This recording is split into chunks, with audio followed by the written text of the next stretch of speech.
nonny, spare me this pain. Grant me one favour and spare me this pain. Alas, gentle lover, I am not a maiden, but married to Oswald, that crafty old Celt. He's off to the moors with no thought for his wife now, and left me alone in my chastity.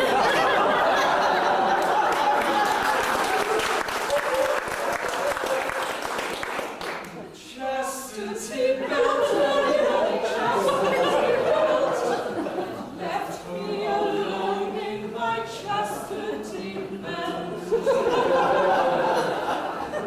Fear not, gentle maiden, for I know our locksmith, our ladyship's locksmith, with royal decree. Chastity belts are his chosen vocation. He will oblige for a moderate fee. Moderate fee, nonny, nonny, moderate. Oblige for a moderate fee. Alas, gentle lady, my skill cannot help you.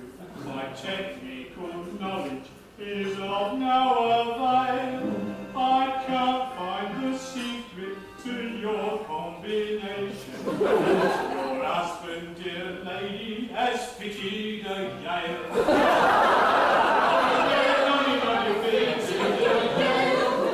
Husband, dear lady, has fitted a gale. I'm back from the wars with such tales of disaster. A terrible thing that has happened to me. As I was crossing the Straits of Gibraltar, I carelessly dropped the key into the sea. I carelessly dropped the key into the sea. Alas, woe is me, oh, I stay locked forever. Whatever will happen to me. Fear not, gentle maiden, have confidence in me. I will assist with my duplicate key. Duplicate key, not duplicate key. He will assign with his duplicate key. Darling old sod, nonny, nonny, darling old sod. There's no doubt that man is a cunning old sod. Cunning old sod.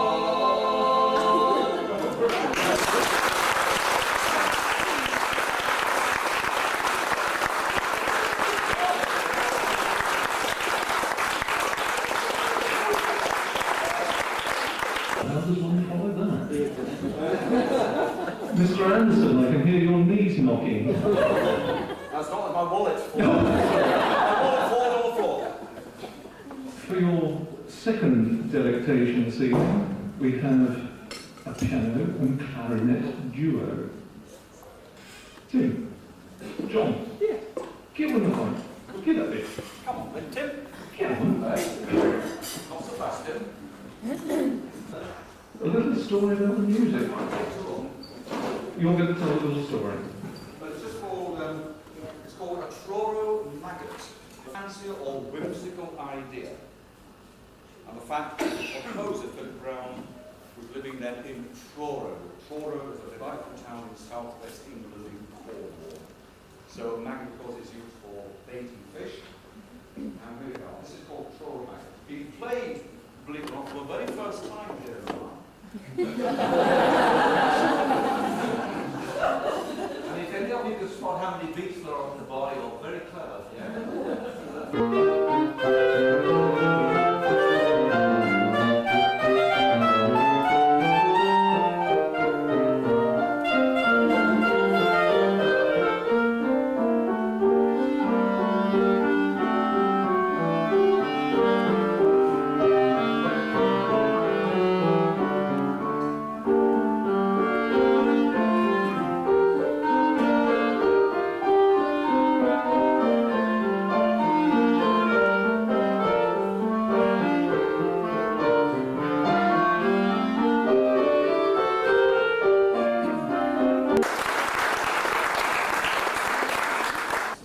and gents, what we're going to do, we're not just going to keep one after another.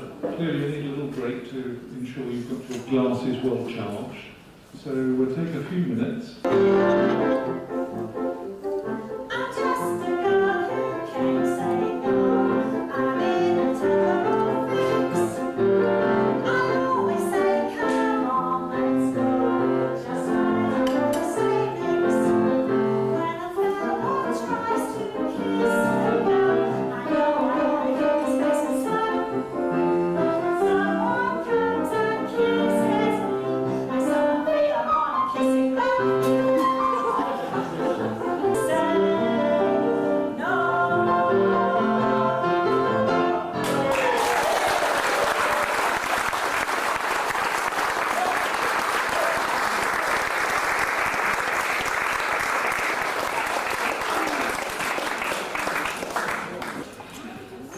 Mr. Campbell, Brian, where are you, sir?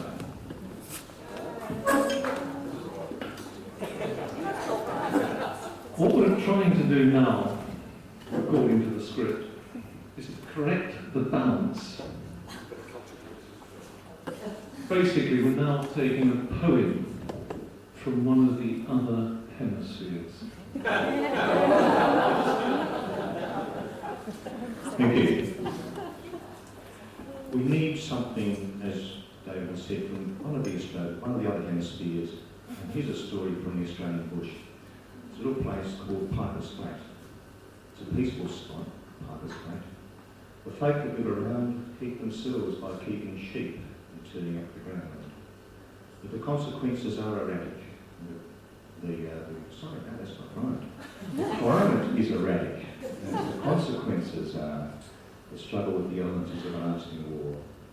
We plough, and sow, and harrow, and sit down and pray for rain, and we'll get flooded out and have to start again.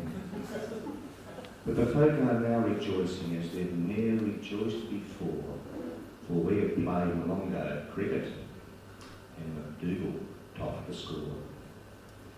Now Malongo had a head in it and challenged us to play a single innings match for lunch, the losing team to pay. We were no great guns at cricket, but we couldn't well say no, so we started into practice and let the reaping go. We scoured the flat for miles around to muster up our men, but when the list was totalled, we could only number 10. Then up spoke Big Tim Brady. He was always slow to speak. He said, "What price McDougal lives on Cooper's Creek?" So we sent for old McDougal, and he stated in reply that he had never played at cricket, but he'd half a mind to try. And he couldn't come to practice, he was getting in his hay, but he guessed he'd show those beggars from Malongo how to play. Now McDougal was a Scotsman, and a canny one at that. So he started into practice with a paling for a bat. He got Mrs. Mac to bowl to him, but she couldn't run at all. So he trained his sheepdog Pincher how to scout and fetch the ball. Now Pincher was no puppy. He was old and worn and grey. But he understood McDougal and accustomed to obey. When McDougal cried out, "Fetch it!" he would fetch it in a trot. But until the word was drop it, he would grip it like a vice. And so each succeeding night they practised till the light grew dim. Sometimes McDougal hit the ball, sometimes the ball hit him.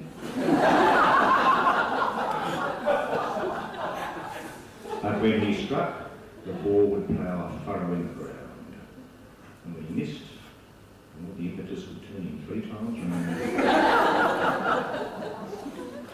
At length, the fatal day arrived, the day that was to see Malongo fight the dust. All pipers flat knocked up a tree. Malongo's captain won the toss and sent his men to bat, and they gave some leather hunting to the men at Piper's Flat. When the ball sped where McDougal stood, firm planted in his track, he shut his eyes, turned him round, stopped it with his back. Their highest score was 22, their total 66, when Brady sent a Yorker down that scattered Johnson's steps. Then Piper's Flat went into that, the glory now. But like the grass we pulled aside, our wickets tumbled down. 9 down for 17.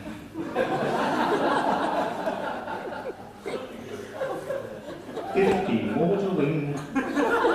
Our captain heaved a sigh and sent McDougal in.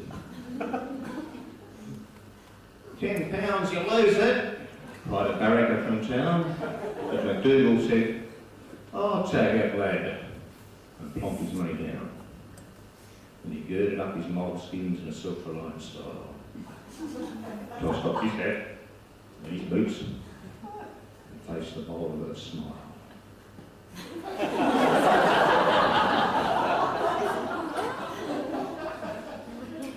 He held the bat the wrong way round. And Johnson, with a grin, stepped lightly to the bowling crease and sent a wobbler in. McDougal spooned it softly back, and Johnson waited there. But McDougal, crying, "Fetch it!" and running like a hare. Malongo cried, "Victory! He's out! Sure as eggs!" when Pincher started from the crowd.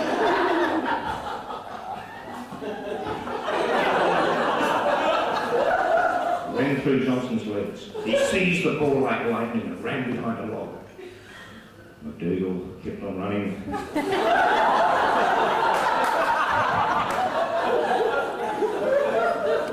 Malongo chased the dog. Chased him up, chased him down, chased him round and round, and then Pincher darted through the slip rail as the scorer shouted, 10! Malongo puffed. McDougal puffed. Malongo swore. The excitement was intense. As the scorer marked down 20, Pincher cleared a barbed wire fence.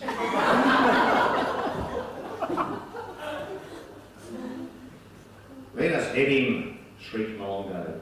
"Brain and mongrel with a bat." "Run it out, good old McDougal," called the men at Piper's Flat. McDougal kept on jogging, then Pincher doubled back. The scorer counted 40 as they raced across the track. McDougal's legs were going fast. Malongo's breath was gone. Still, Malongo chased that dog. McDougal struggled on. When the scorer counted 50, then they knew the chase could cease, and McDougal gasped out, "Drop it," as he dropped within his crease. Then Pincher dropped the ball, and as instinctively he knew discretion was the better plan, he disappeared from view. And as Malongo's men exhausted lay around, we raised McDougal shoulder high and poured him from the ground. We brought him to McGuinness's, where lunch was ready made. We filled him up with brandy punch, for which Malongo paid. We drank his health in bumpers, we cheered him 3 times 3. And when Malongo got their breath, Malongo was free. Now, the critics say they never saw a game like that when McDougal set the record in the match at Piper's Flat.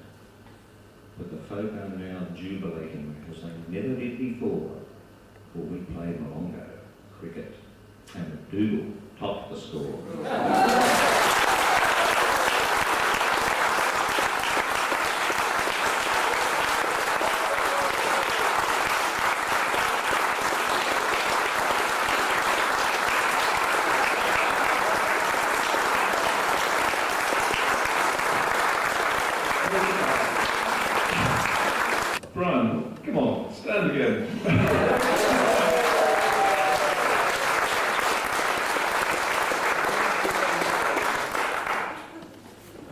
follow that.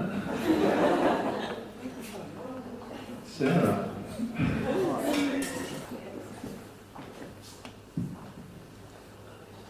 Sarah is going to sing to your pleasure. I dreamed a dream from Len Williams. Dreamed a dream in days gone by, when hope was high and life worth living. I dreamed that love would never die. I dreamed that God could be forgiving. Then I was young and unafraid, and dreams were made and used and wasted. There was no ransom to be paid, no song unsung, no wine untasted. But the tigers come at night, with their voices soft as thunder.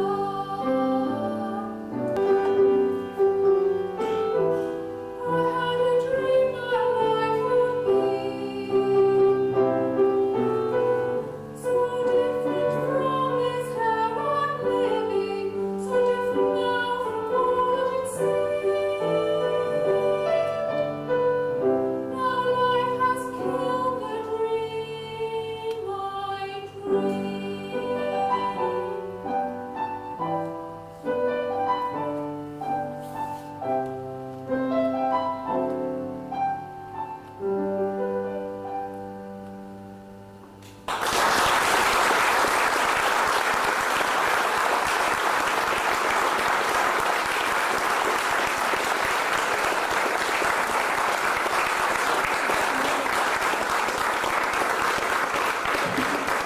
Whiskey break. Drinkings.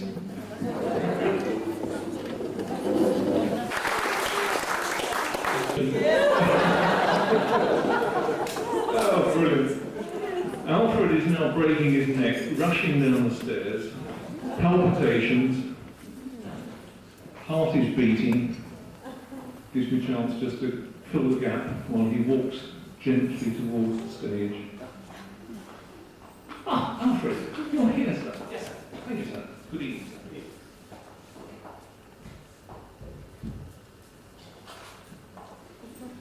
Now this is a tale of some you smell, to whom an accident befell. An accident that well may seem embarrassing in its extreme. Now it happens, as it does to many, that Sonia went to spend a penny. We left it in at the usual place. Ah, sorry.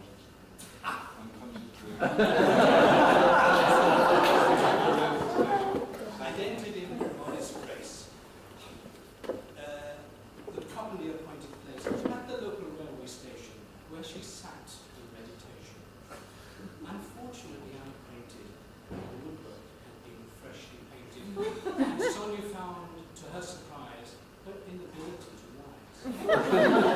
She cried, she screamed, and she would shout, "Oh, won't someone come and get me out?" The passing railway caught her and thought it sounded quite absurd. And banging on the door, he cried, "Whatever's going on inside?" "Thank heavens, I've been heard at last. Do get some help, I'm stuck quite fast." With proper haste at her retort, the station master's help he sought. This worthy man,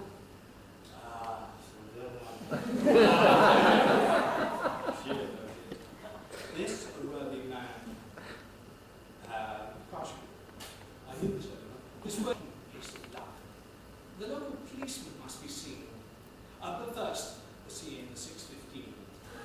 The policeman came with a face of frown to take the lady's details down.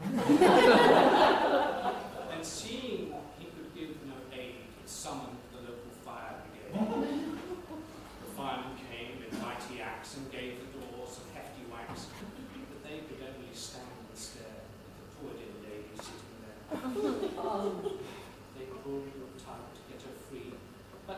Maggie so struck fast was she, that all their efforts were in vain, and stuck to the seat she did remain.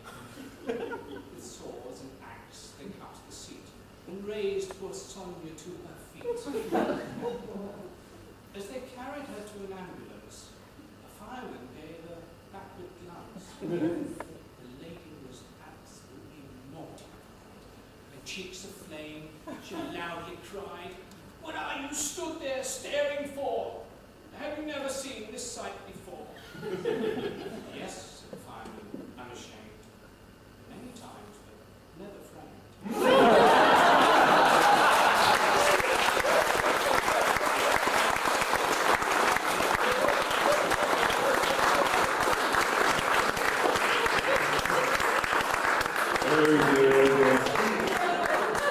You naughty boy, Alfred.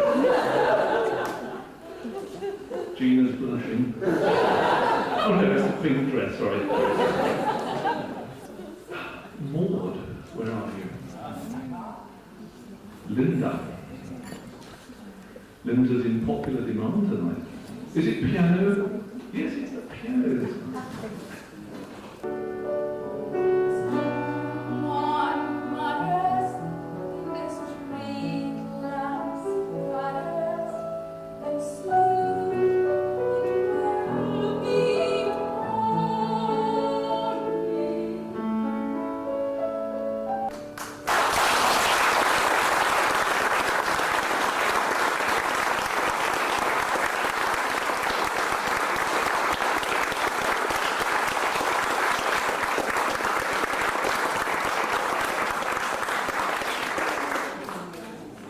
I think we'll have another 5-minute break to refresh our glasses because Madam Chairman is not ready. But we won't say that. I'd like them all to come up and give a little photograph of last week. So that's Maggie Jones, Louise Elkins and Chris McHugh. If they'd like to come up, please.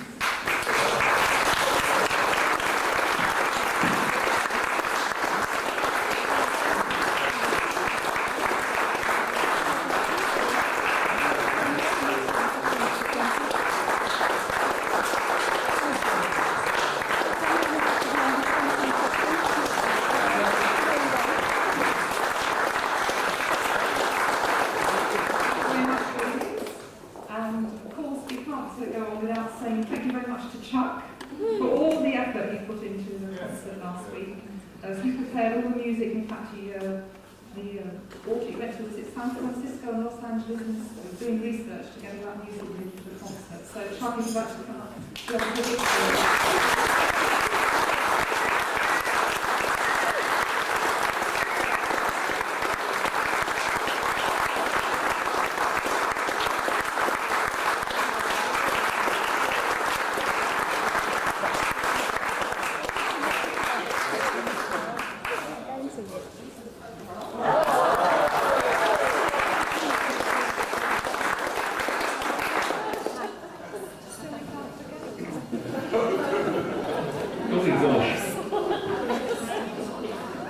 That was ever so short, wasn't it? Now then, it says here we're going to call on Mr. Williams to give us a song. When I used to play rugby, that was a very naughty way of starting things for the evening. We'll call on Len and Barbara. Well, Len and Barbara.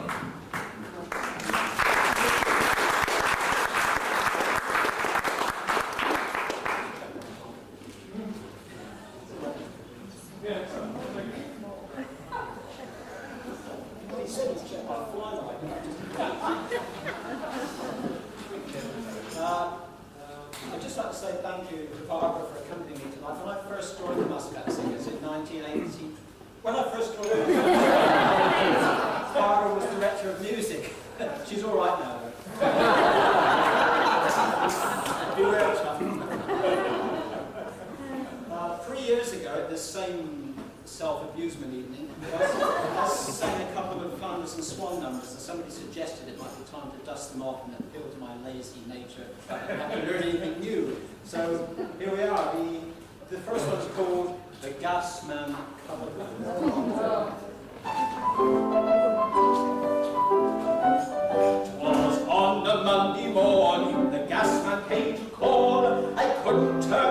on wasn't getting gas at all.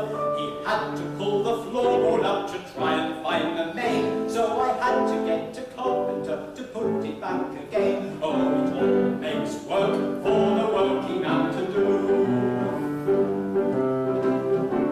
'Twas on a Tuesday morning the carpenter came round. He hammered and he chiselled and he said, "Look what I found!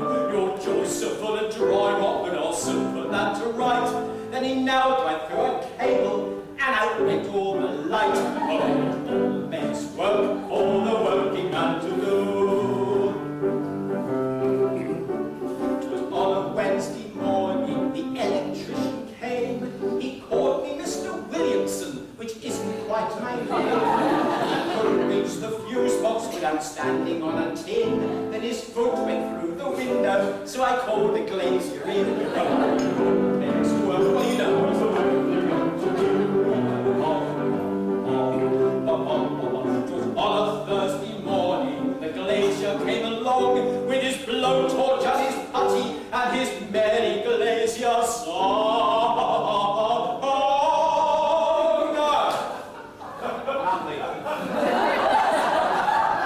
Sit down. He put another paint in. It took no time at all, but I had to call a painter up to come and paint the wall. Oh, makes work for the working man to do. 'Twas on a Friday morning the painter made a start.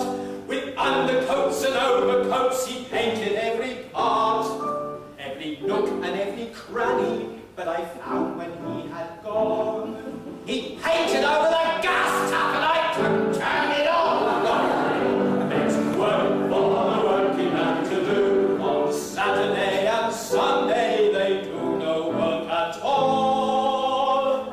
So 'twas on the Monday morning that the gasman came to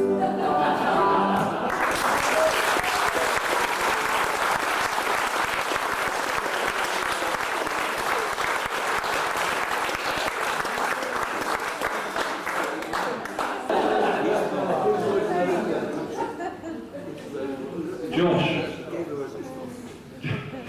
Follow that as Josh Garner is going to give us a reading. It says, "A blast from the past."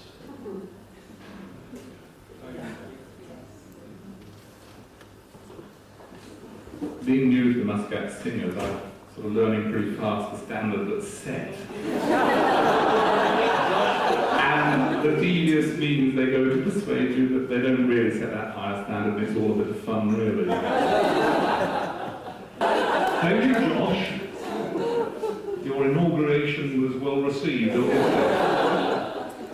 Ladies and gentlemen, please be ready for the next act.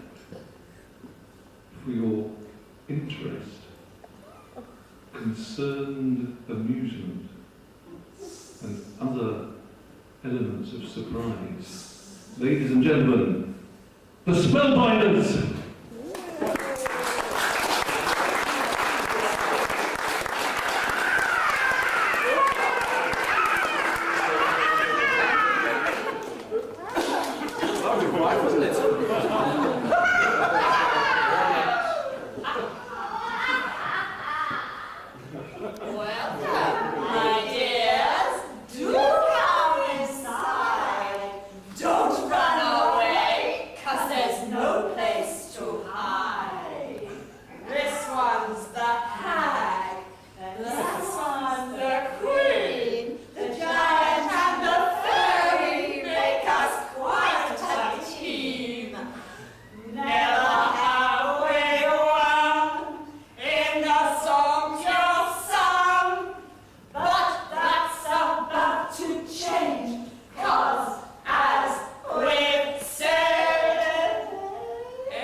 Snow White super queen, Rapunzel's ugly hair, a sleeping beauty fairy, would you like that shadow? We're all done with happy endings. So they just disposed of them.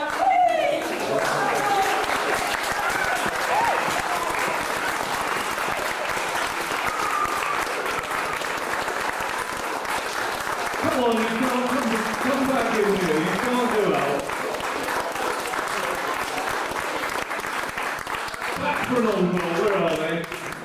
They're gone. Can we get them back in? Thank you very much. Yeah. Come on, stop brewing up in the back there, you silly old bats. Come on then. Frieda, Rowena, Melinda, thank you very much.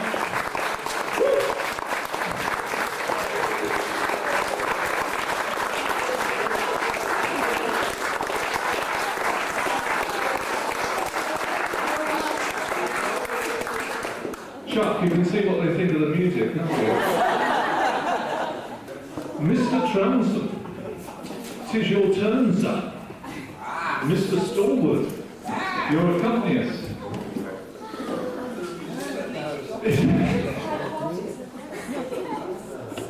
Which is perhaps one of the most beautiful of all English folk songs, Blow the Wind Southerly.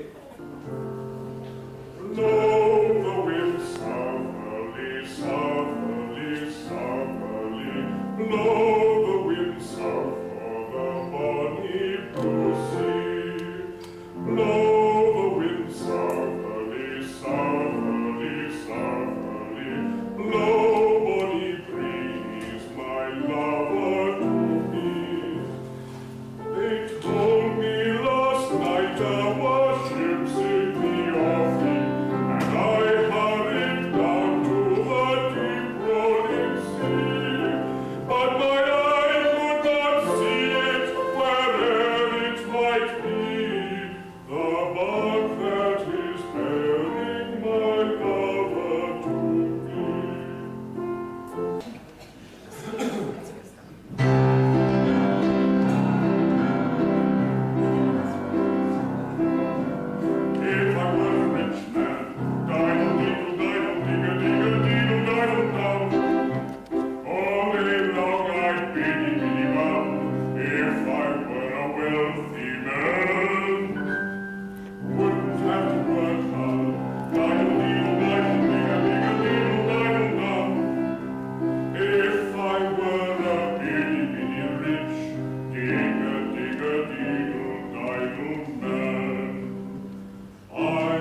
kitchen, supervising meals to her heart's delight.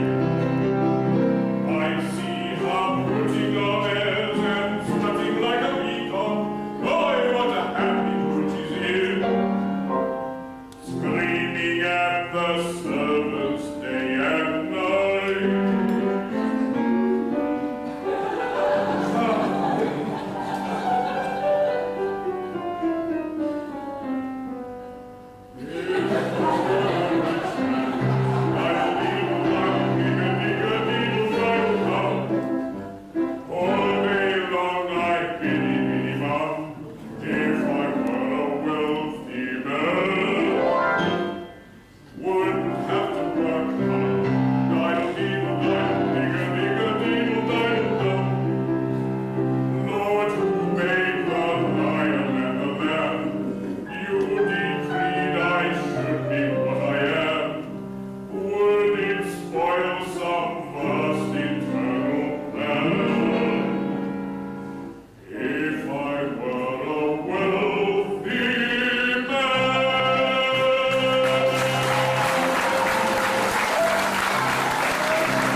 Was the first time I ever saw her, but often I dream of her now. For she was as sweet as a lotus, with the grace of a willow bough, the daintiest ivory maiden that ever a man saw fair. And I saw blood drip where Li Fang Fu's whip had tattered her shoulders bare. I fought for the power to curse him, and never a word would come to reach him, to kill him, but opium had stricken me, helpless, dumb. He lashed her again and again, until she uttered a moaning prayer. And as he whipped, so the red blood dripped from those ivory shoulders bare. When crash!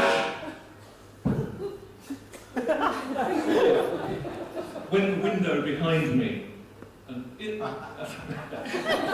start again. When crash went the window behind me, and in leapt a grey-haired man.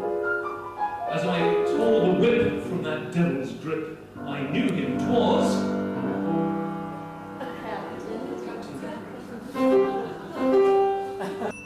like fiends of an opium vision. They closed in a fight for life, and nearer the breast of the captain crept the blade of that gleaming knife. Then a shot, a groan, and a whistle of smoke. I can't get a start. Swooned and knew no more. And I thought that his eyes were moving in a sinister, vile grimace. Suddenly, there at his feet, I saw a staring and well-known face. With a shriek, the soul in torment, I turned like a frenzied man, falling back from the spot where the moonlight poured down upon...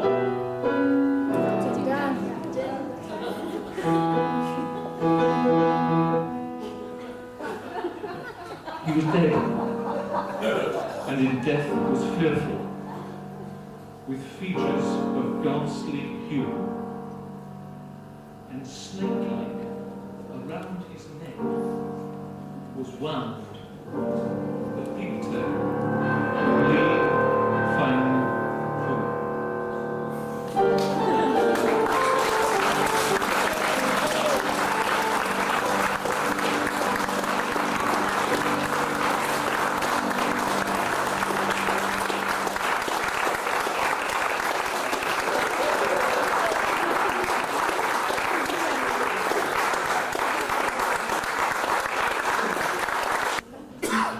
Mr. Anderson's on the prowl. Look out. This looks threatening. Yes, it is past your bedtime. Watch it. The witches are at the back, so be careful.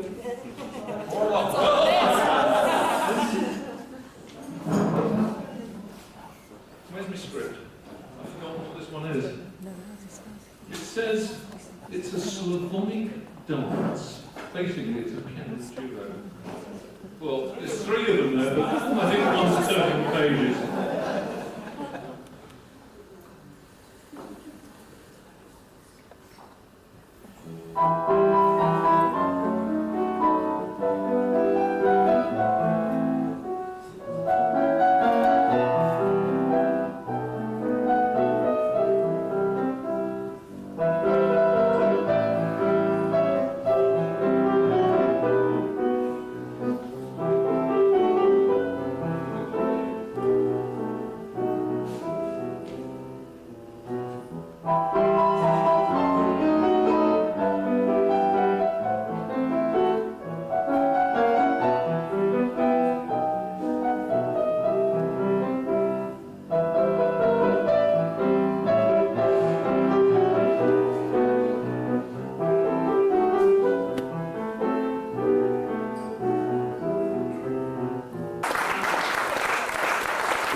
Thank you, John. Thank you, Leslie.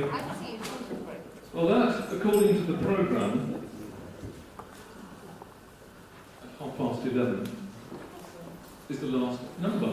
Nobody else has come forward this evening. Well, that's not quite true. Could I ask, basically, the old committee, the current committee of Muscat singers, to come out here?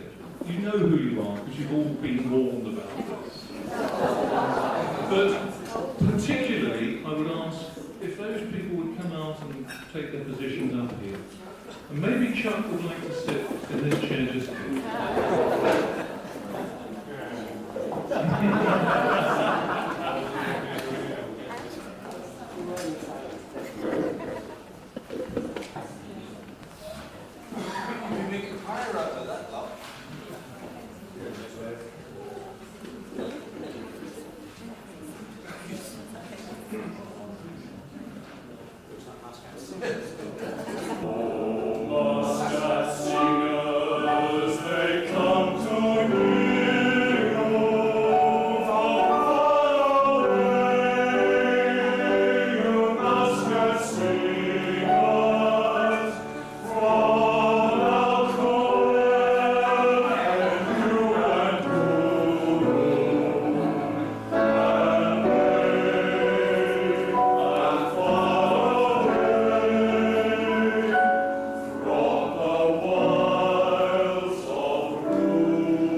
didn't realise Marcus is not going to go away. Marcus, come back up.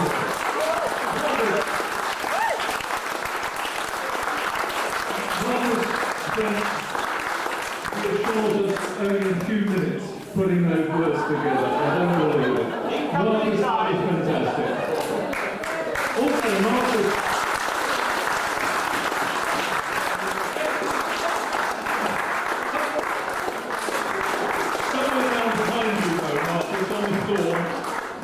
There's a little present to give to El Capitan. To remind you, Chuck, what we should have been singing. I'm